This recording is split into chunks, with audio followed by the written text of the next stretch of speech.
I'm going to show you how to add an unconnected person to the family tree. There's several reasons why you might want to do this. Maybe you're working on a community reconstitution project, or maybe you find a record for someone that you think is your relative and you want to see how you're connected. In both cases, what you can do is start by adding someone to the tree as an unconnected little island, and then trying to branch out from there until you connect to the family tree. And what's neat is at that point you can hit View My Relationship and see how you're connected to that person. I'm going to show you how to do this in the context of a personal project I'm doing right now. My son's been called to the Everett, Washington mission, and I want to make sure that everyone that was living in Everett, Washington in 1900 and 1910 are on the family tree, so that the people he's teaching can have a cool discovery experience, and my son can see how he's related to the people he's teaching.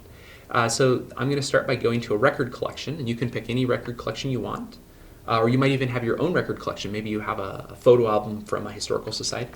But I'm going to type in United States Census 1910. And then in this case, I'm going to be searching for people that were living in Everett. So I'm going to click on residence, and I'm going to type Everett. And I'm going to turn on the exact button, so I get exactly people that are living exactly in Everett. And then I want to focus on people living in Washington, and I'm going to focus on people living there in a particular year. And these birthplace parameters are just to kind of narrow my scope. I just want to have a well-defined task that I can do.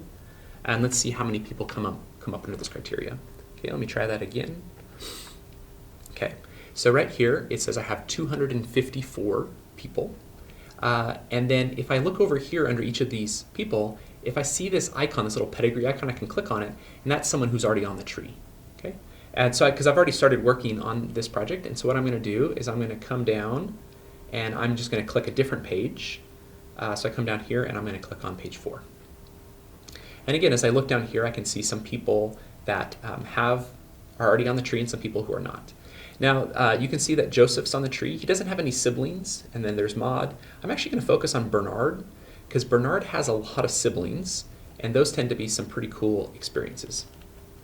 Okay, so what I'm going to do now is I'm going to take Bernard's information. I'm going to hit Control-C, and I'm going to now open up a family search window. And this is the key part. I'm going to go Family Tree, Person, and then when I'm on the person page for anyone, I'm going to hit Recents, and then I'm going to hit Add Unconnected Person. And then I'm just going to put in Bernard's information right here.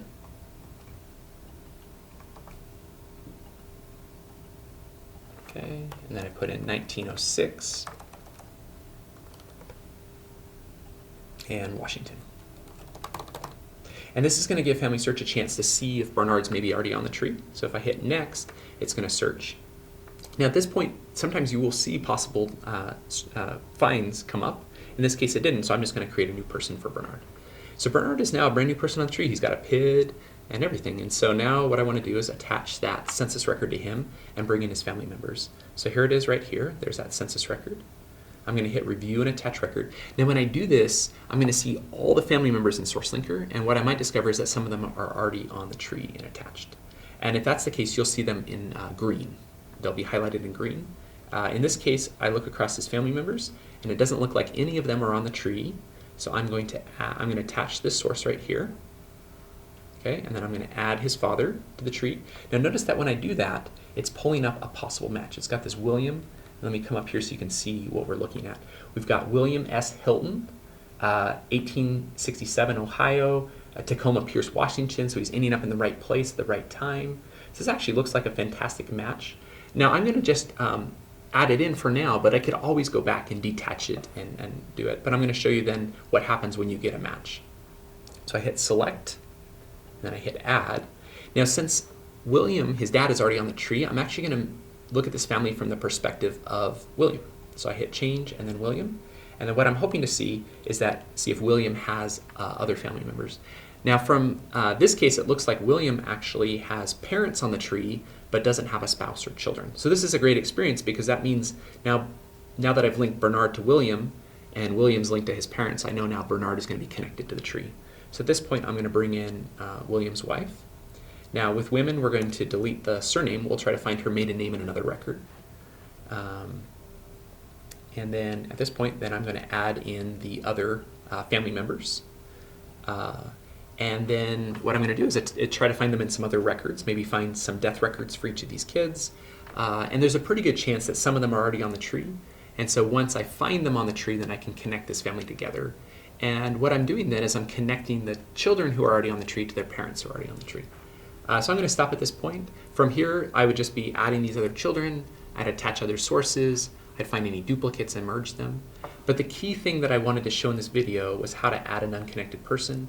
And the way you do that is from any person page, you hit recents, you hit add unconnected person, and that allows you to put an unconnected person on the tree.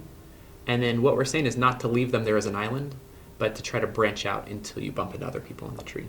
So try this out. Feel free to give us any comments, and we hope you have a good experience with this like we've had ourselves.